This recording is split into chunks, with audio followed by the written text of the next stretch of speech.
에베소서 1장 13절에서 14절 말씀을 제가 읽어드리겠습니다.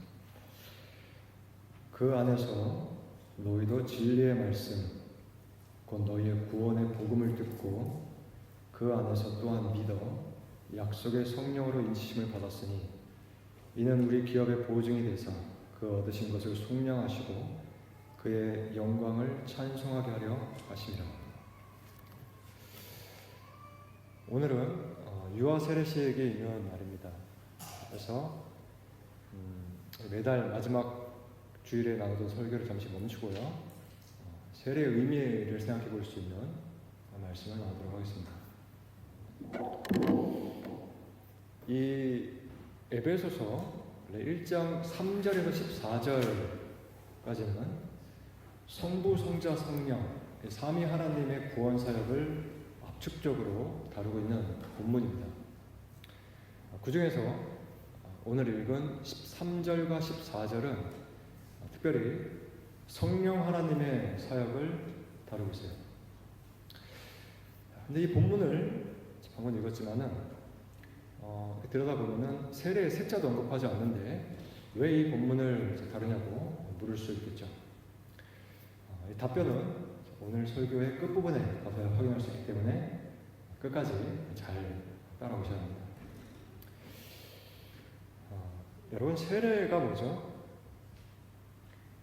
뭔가를 씻어내는 의식이에요. 뭐를 씻어낼까요? 집에서 필규 같은 아이가 식사를 하면 반드시 손에 뭔가를 묻히죠. 기름이나 양념을 이렇게 묻힙니다. 그래서 엄마나 아빠가 보면 씻어주고 싶어 할 거예요.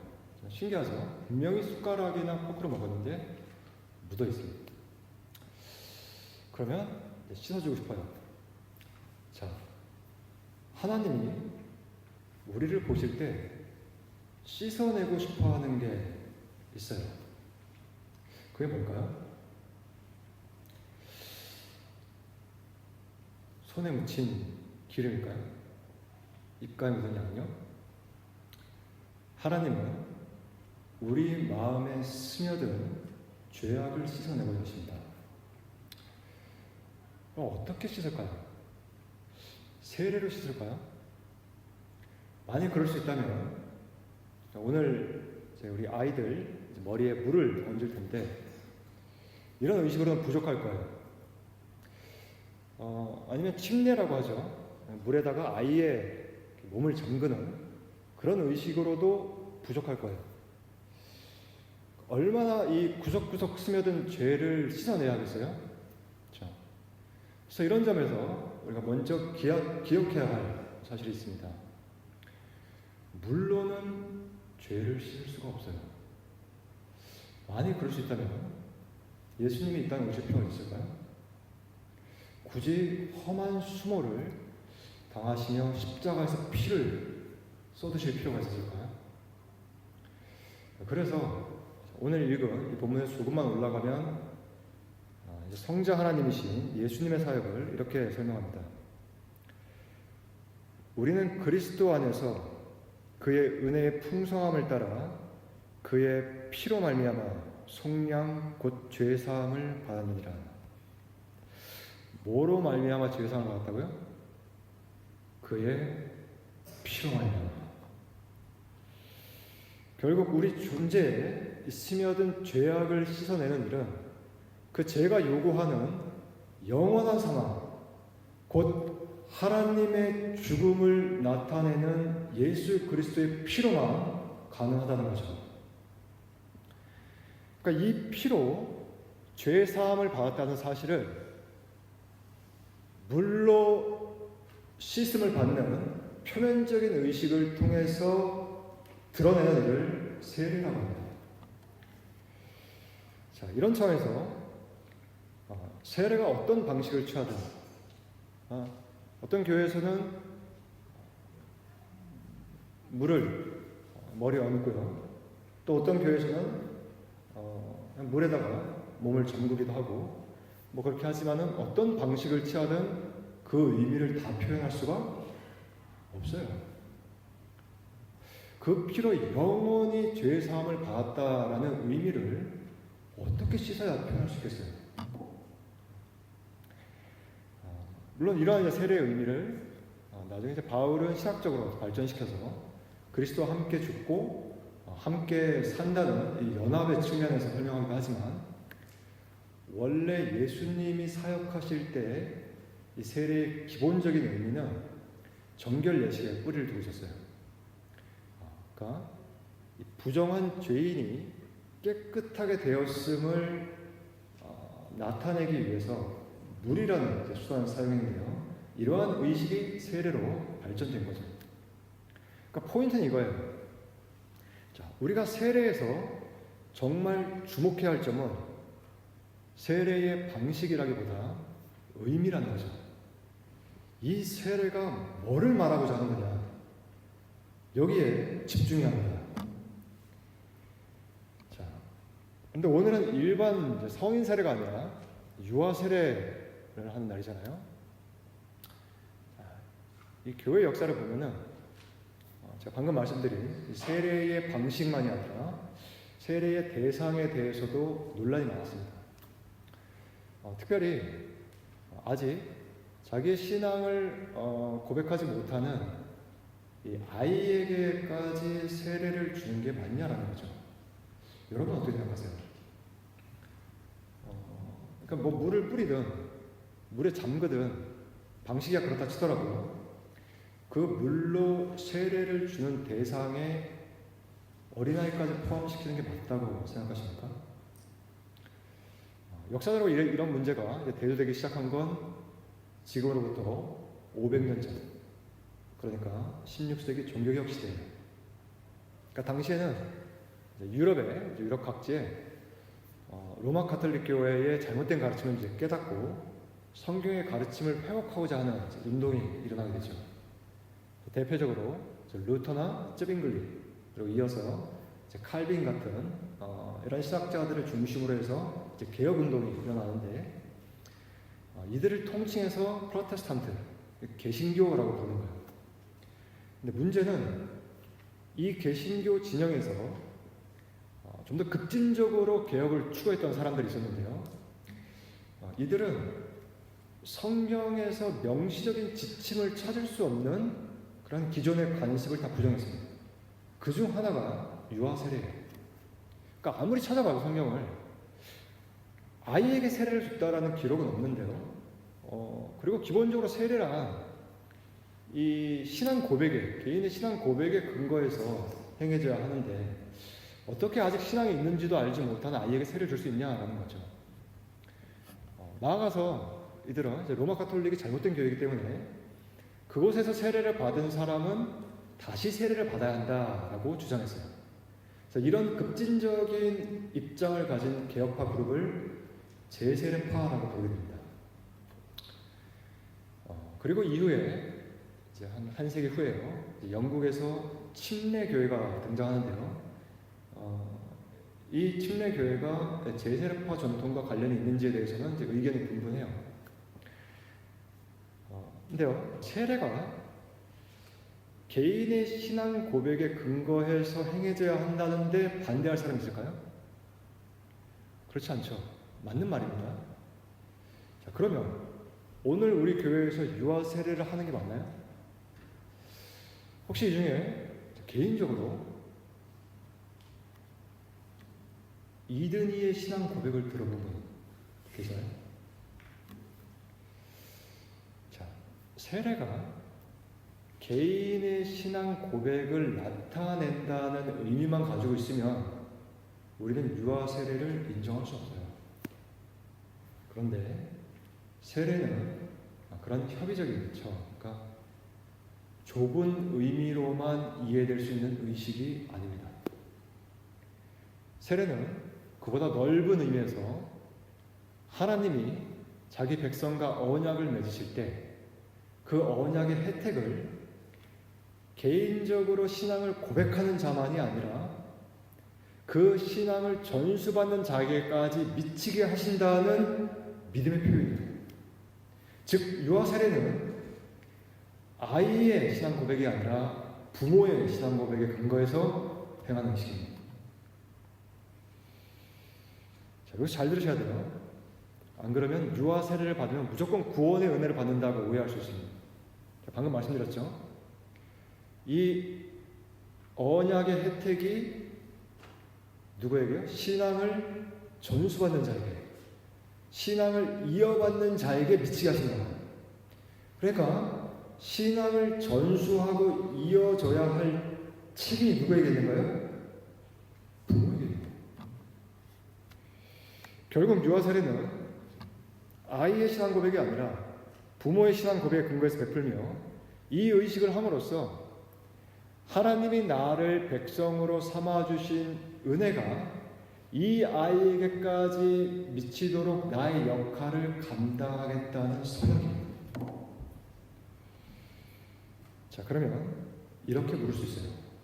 그리고 이렇게 물어야 합니다.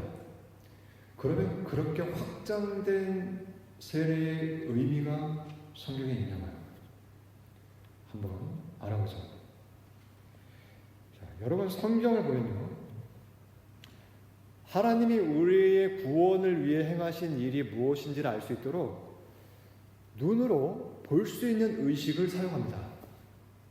이러한 의식을 성례라고 해요. 자, 예를 들면 우리가 성찬을 하죠. 그렇죠? 이 빵을 뜯어서 나누고 포도주를 마시는, 자, 이 의식을 통해서 하나님이 우리를 구원하시기 위해 사람이 되셔서 살이 찢기고 피를 쏟으셨다라는 사실을 보는 거예요. 이게 성례의 의미, 기능입니다. 세례도 마찬가지죠. 자, 그리스도의 피로 말미암아 죄 사함을 받는다고 했죠. 이게 하나님이 우리의 구원을 위해서 행하신 일이라면 이 일을 보여주기 위해 물이라는 수단을 사용해서 부정한 죄인이 정결하게 되었음을 나타내는 거죠. 이러한 의식을 세례라고 하는 거예요. 그래서 예수님이 친히 제정하신 이 두 가지 의식, 성찬과 세례를 성례라고 합니다. 자, 그런데요, 예수님이 제정하신 이 성례가 신약 성경에 나오잖아요. 그렇죠? 그러면 구약 시대에는 이러한 의미의 성례가 없었을까요? 구약시대 백성들은 하나님이 그들을 구원하시기 위해서 행하시는 일을 눈으로 보는 의식을 통해 배우지 않았을까요? 그들도 똑같이 배웠다는 거죠.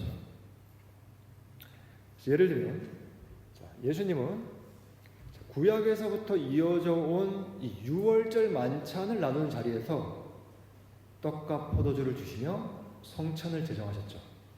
그때 유월절 만찬 자리입니다. 근데 그 자리에서 마침 예수님은 떡과 포도주를 나누시면서 성찬을 제정하셨어요. 자, 유월절은 이제 설명해 드린 적이 있는데요. 여러분 들어보셨을 거예요. 과거에 이스라엘 백성이 애굽에서 구원받을 때 어린 양을 대신 죽였죠. 그러니까 그들 대신 죽인 이 어린 양 때문에 하나님의 심판이 그들을 넘어가는 이 사건을 기념하는 절기가 유월절인데, 이 유월절의 의미를 예수님은 성찬에 담으신 거예요. 왜요? 그 어린 양이 누구니까? 예수님이십니다. 그러니까 구약의 유월절이든 신약의 성찬식이든 결국 그 성례가 보여주는 사건은 동일한 거죠. 세상 죄를 지고 가는 하나님의 어린 양이신 예수 그리스도의 죽음을 보여준다는 겁니다. 자, 우리는 이 사실을 알기 때문에 성찬식을 하면서 유월절 의식을 따로 하지 않아요. 이는 동일한 한 가지 사건을 보여주는 성례예요. 구약과 신약에 있는 이 두 가지 성례가 사실은 동일한 기능을 가지고 한 가지 사건, 그 실제적인 사건을 보여준다는 겁니다. 바로 그리스도의 죽음이죠. 자, 그러면 좀 더 적용해 봅시다.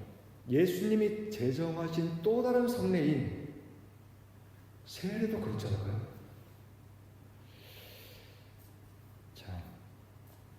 세례가 뭘 보여주는 거예요? 그 말씀드린 것처럼 우리가 그리스도의 피로 죄의 사함을 받았다, 깨끗하게 되었다라고 하는 사실을 보여주는 거잖아요. 깨끗하게 되려면 뭐가 선행되어야 돼요? 예수님의 죽음이 일어나야 합니다. 피를 먼저 쏟으셔야 돼요. 자, 그래서요, 예수님이 이 성찬에서 이제 이렇게 말씀하셨죠. 이 잔은 내 피로 세우는 새 언약이니, 이렇게 말씀하셨는데요. 그 잔으로, 그러니까 그 예수님의 피를 쏟으셔서 세워지게 된 새 언약, 이 언약을 체결하시기 위해서는 반드시 예수님이 피를 쏟으셔야 되는데요.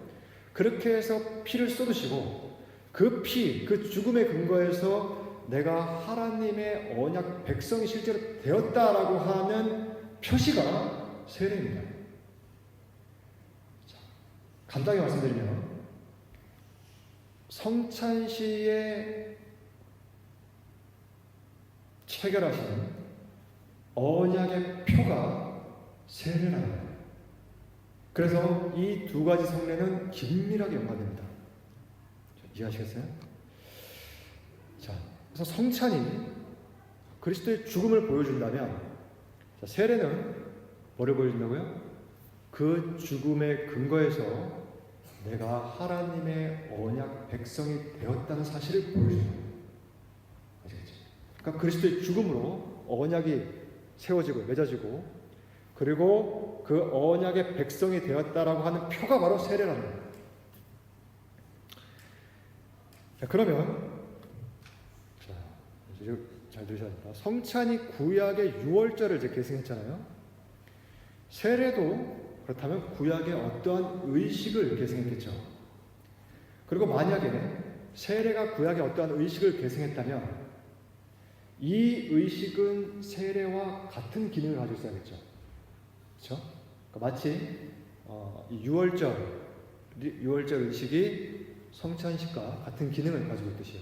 그렇죠? 동일하게 이 어린 양심 예수 그리스도의 죽음을 보여준다고 했잖아요. 그렇죠? 그럼 마찬가지로 이 세례도 이 구약의 어떤 의식을 계승했는데 바로 이 의식도 세례와 똑같은 기능을 가져야 한다. 자, 그러면 세례의 기능이 아까 뭐라 했죠? 하나님의 백성이 되었음을 보여주는 언약의 표시라고 했어요. 그렇죠? 자, 그러면 구약에서 이러한 기능을 가지고 있는 음식이 뭘까요? 그게 바로 할례입니다. 자, 그러니까 그냥 괜히 할례를 세례에 갖다 붙이는 게 아니에요. 이러한 성경의 신학을 이해하셔야 합니다. 자, 하나님의 백성임을 보여주는 언약의 표시가 구약에서는 할례였어요. 그래서 하나님이 처음에 할례를 제정하실 때 아브라함에게 이렇게 분명하게 설명을 하십니다. 그런즉 너는 내 언약을 지키고 네 후손도 대대로 지키라. 너희 중 남자는 다 할례를 받으라. 이것이 나와 너희와 너희 후손 사이에 지킬 내 언약이니라. 너희는 포피를 베어라. 이것이 나와 너희 사이의 언약의 표징이니라. 정확하게 설명하시죠. 자, 뭐가 언약의 표징, 사인이라고요? 할례가. 그러니까 구약 시대에는 몸에 행하는 할례를 통해서 내가 하나님과 언약을 맺은 관계 속에 있다는 사실을 드러냈다는 거예요. 그러니까 마치 이제 제가 그전에도 설명을 이렇게 드렸었죠. 할례라는 거, 언약이라는 것은 일종의 계약이에요. 계약 관계인데 우리 계약을 체결할 때 뭐를 찍어요? 도장을 찍죠. 그와 같은 거예요. 할례가 그런 기능을 했던 겁니다. 그걸 보면 계약이 체결된 상태구나 라는 걸 알 수 있는 거예요. 나는 하나님과 언약을 맺었지. 이분과 나는 특별한 관계 속에 있지. 그걸 상기하게 되는 겁니다. 자, 여기서 우리가 놓치면 안 되는 포인트가 있어요. 자, 구약의 아까 유월절이나 신약의 성찬식이나 그 자체의 구원의 효력이 있는 게 아니라 했죠. 그게 아니라 하나님이 우리의 구원을 위해 행하신 일을 보여주는 상징이라고 했어요. 그러니까 유월절이나 성찬식이나 결국은 그리스도의 죽음을 나타내는 성례라고 말씀을 드렸습니다. 자, 그러면 구약의 할례나 신약의 세례는 결국 뭐를 보여줄까요? 오늘 이게 중요하죠. 구약의 할례나 신약의 세례나 이 성례들이 결국은 뭐를 보여줄까요?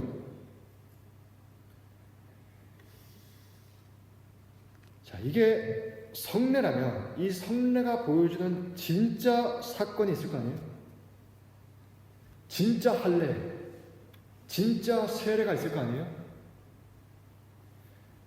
그게 구약에서는 마음의 할례라고, 신약에서는 성령의 세례라고 부르는 바로 우리가 하나님의 자녀로 거듭나는 사건입니다.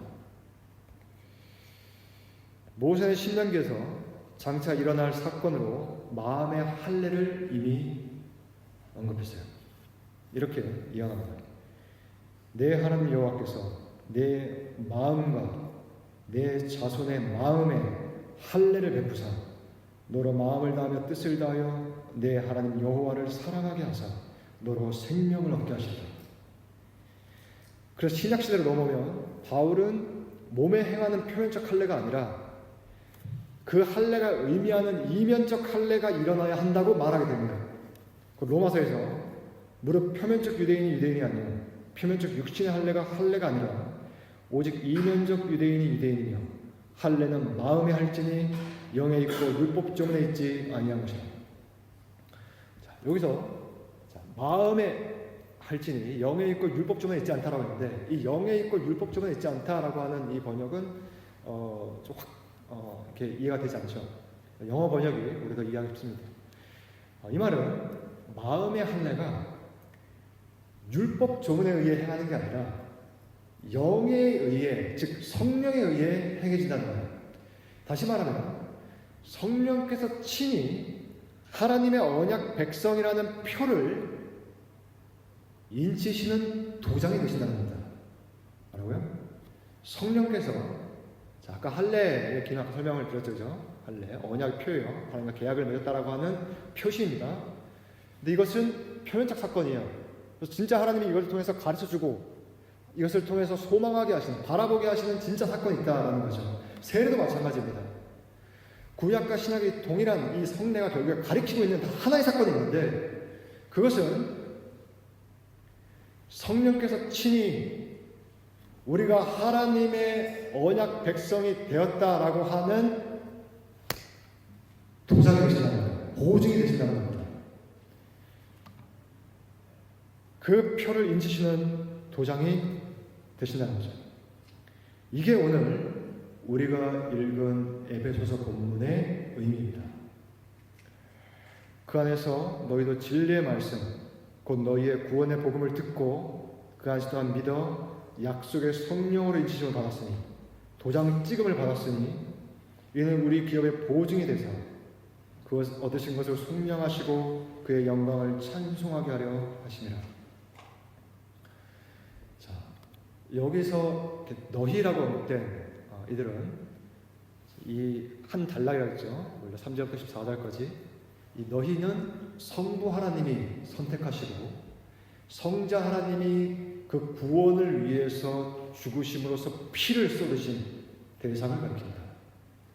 그리고 바로 그 구원을 위해서 이제 성령 하나님은 복음을 들을 때 믿도록 역사하시면서 우리가 하나님의 백성이라는 보증이 되시고 그 그리스도의 피로 인한 속량을 적용하심으로써 하나님의 영광을 마침내 찬송하게 하시는 거죠. 이게 구약의 할례와 신약의 세례가 동일하게 가리키는 구원 사건입니다. 그래서 골로새서에서는 이렇게 말해요. 그 안에서 너희가 손으로 하지 아니한 할례를 받았으니 곧 육의 몸을 벗는 것이요 그리스도의 할례니라. 너희가 세례로 그리스도와 함께 장사되고 또 죽은 자들 가운데서 그를 일으키신 하나님의 역사를 믿음으로 알면 그 안에서 함께 일으키심을 받았느니라. 네.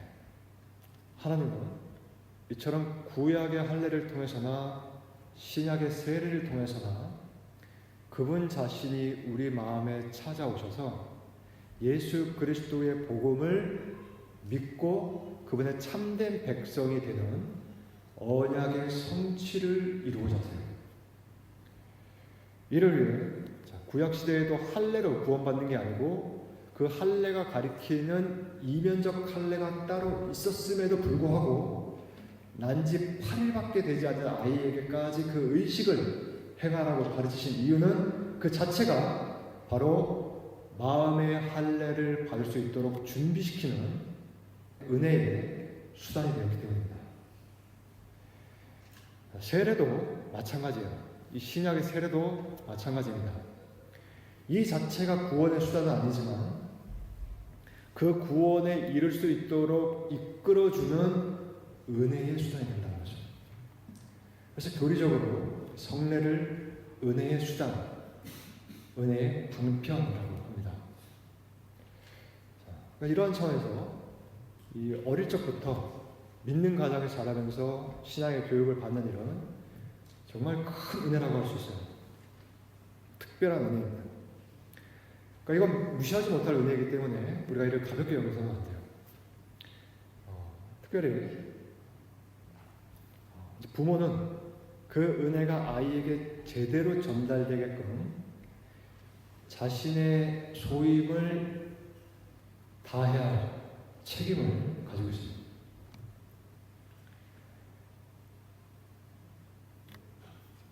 그래서 구원은요, 개인의 신앙 고백이 없이는 이루어지지 않지만 하나님은 그 신앙이 발생할 수 있는 환경, 즉 믿음의 공동체 안에서 각 개인이 신앙의 길로 나아갈 수 있도록 인도하신다는 거죠.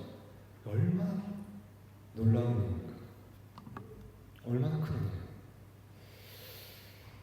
그러니까 오늘 세례를 받는 내 아이들의 인생이 앞으로 어떻게 펼쳐질지 우리는 모르지만 하나님이 택하신 자녀에게 성취되리라고 기록된 이 약속의 말씀이 각 개인의 삶 가운데 반드시 이루어지리라고 우리는 믿음으로 바라봐야 합니다. 그러한 목적으로 우리가 이 자리에 증인으로 참여합니다. 그리고 아이의 부모님은 설교 후에 간증을 하겠지만 그럴 수 있도록 신앙의 교육을 이행하겠다는 서약을 하는 자리입니다. 너희도 진리의 말씀, 곧 너희의 구원의 복음을 듣고 그 안에서 믿어 약속의 성령으로 인치심을 받았으니, 그러면 우리의 역할은 뭐예요? 그 구원의 복음을 들려주고 하나님이 너를 위해 어떤 일을 하셨는지를 들려주는, 이게 부모의 역할이에요. 이게 교회의 역할이에요. 오늘 그 역할을 감당하겠다고 하나님 앞에서 서약하는 자리입니다. 자, 그러면 우리는 미약하지만 우리를 통해 일하시는 하나님은 능하시기 때문에 그 전도에 미련한 것으로 때가 되면 이 아이들을 구원하실 겁니다.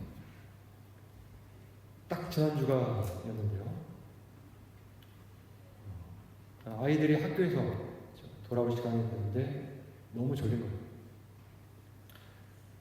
때마침 제가 집에 있었기 때문에 잠깐만 눈을 붙여야겠다 생각하고 침대에 누웠습니다. 조금만 집중해서 봐야지. 그리고 이제 기막이 안 때까지 하고 누웠는데 얼마나 깊이 잠들었는지 아이들이 와서 문을 두드리는데도 몰랐던 거예요. 전 제가 그렇게 잠들 수 있는지 몰랐습니다. 그러다가 마지막으로 소리가 났어요. 제가 놀라서 깼는데요. 나중에 문을 열고 물어보니까 이게 안 열리니까 미니가 저 조그만 발로 3번 쳤다가지고 제가 깨달은 게 이거예요. 아이들도 때가 되면 자기가 있어야 할 자리로 저렇게 찾아옵니다. 문이 안 열리면 두드려서라도 들어오려고 하는데, 창세 전에 하나님이 선택하시고